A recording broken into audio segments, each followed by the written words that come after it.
یحیی راه هموار کانده.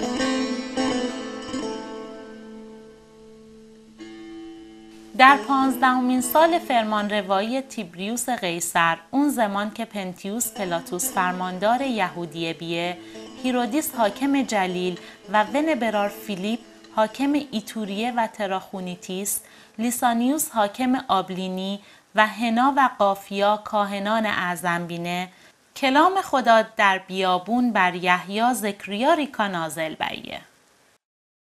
پس یحیی به سرتاسر نواحی اردن شیه و مردم است موعظه کارده که توبه آکانین و تعمید بیرین تا شم گناه بخشیده ببوه.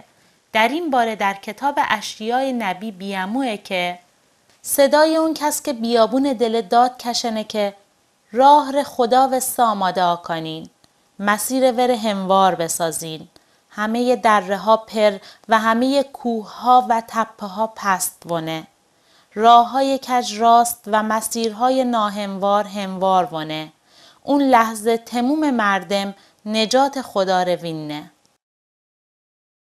یحیی به مردمی که تعمید بیته نستون پلی امونه با اوته ای افعی زاده ها کی شما را آگاه بساته از غضبی که در پیش در فرارا کنین. پس اون میوه هایی که لایق توبه هسته بیارین و شپلی نایرین که ام پیر ابراهیم هسته. پس اما نجات را دارم بی. این استه که شمار گامبه که خدا قادر استه این سنگاج وچه های ابراهیم استه درستا کنه. الان تیشه بر ریشه دارها بزوه بیه. هر داری که خاره میوه نده بوریه ونه و تش دل دشنیه ونه.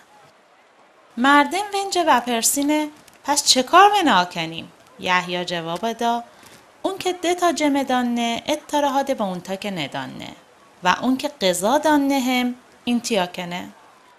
باجگیرونم بیامونه تا تعمید بیرن. ونجه و پرسینه اسا اما چه کار بنا کنیم؟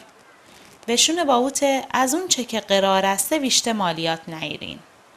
سربازان ونجه بپرسینه اما چه کارا کنیم؟ یحیی با اوته به زور کسی جه پول نیرین و هیچ کس رو تهمت نزنین و به شه حقوق قانع بوین. مردم مشتاقانه منتظر بینه. شه پلی فکر کاردنه و گاتنه آیا ممکن است یحیی همون مسیح بوه؟ جواب یحیی به همه وشونیم بیه. من شمار با او تعمید دنبه. اما حتی نفرمج گته انه که من لیاقت ندارمه حتی ون بند کش روازا کنم. و شمار با روح خدا و تش تعمید دنه. وش کجبیلش دست دل دانه تاش کسور پاکا کنه و گندم رش انبار دل زخیره کنه. اما کمل ر با تشی که خاموش نوانه سوزندنه. و یحیی با خل پندها مردم ر بشارت دا.